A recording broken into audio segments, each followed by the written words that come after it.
बीड सरपंच संतोष देशमुख हत्या प्रकरणी सभागृहात मुख्यमंत्री देवेंद्र फडणवीसांनी उत्तर दिले। बीड जिल्हा पोलीस अधीक्षकांची बदली केली जाणार असंही देवेंद्र फडणवीस म्हणालेत। आयजी दर्जाच्या अधिकाऱ्यांकडून कारवाई तसेच न्यायालयीन चौकशी केली जाणार आहे असंही देवेंद्र फडणवीस म्हणाले।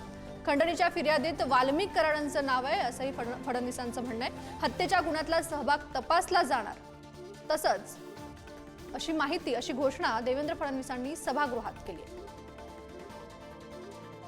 या प्रकरणामध्ये दोन प्रकारची चौकशी आम्ही करणार आहोत।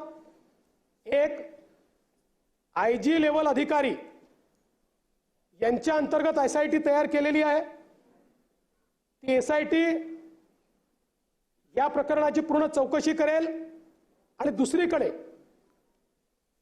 कारण शेवटी एसआयटी चौकशी करताना गुन्ह्याच्या अनुषंगाने करते, इकोसिस्टीमच्या अनुषंगाने चौकशी झाली पाहिजे म्हणून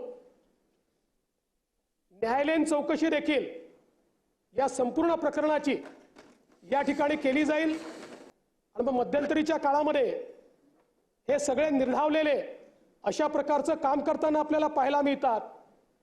हे यापुढे सहन केलं जाणार नाही। मी या सभागृहाला आश्वस्त करतो, या बीड जिल्ह्यामध्ये अशा प्रकारच्या क्रिमिनल ऍक्टिव्हिटी करणारे जे कोणी असतील यांची पाळंमुळं आम्ही खणून काढू आणि यांच्यावर तर मी सांगितलेलं आहे, कारण सगळ्यांवर गुन्हे आहेत, त्यामुळे 302 वगैरे सगळं तर लागेलच, पण सोबत यांच्या सोबत काम करणारे जेवढे लोक आहेत वेगवेगळ्या गुन्ह्यांमध्ये हे सगळे एकत्रितपणे मकोकाच्या गुन्ह्याला पात्र होतात।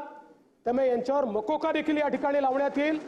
हा जो काही गुन्हा घडलाय याचा मास्टर माइंड कोणीही असला तरी त्याच्यावर कारवाई केलीच जाईल।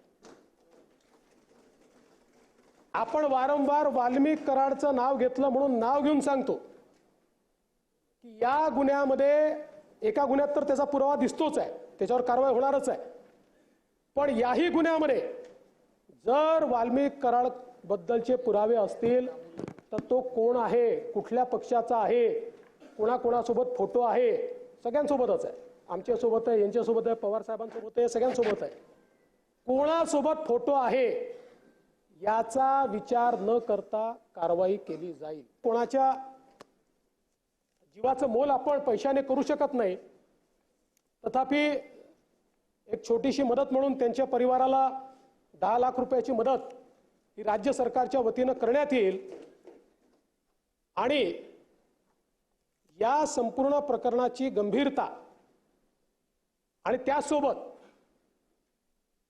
या ठिकाणी जी प्रकरणं बाहेर येत आहेत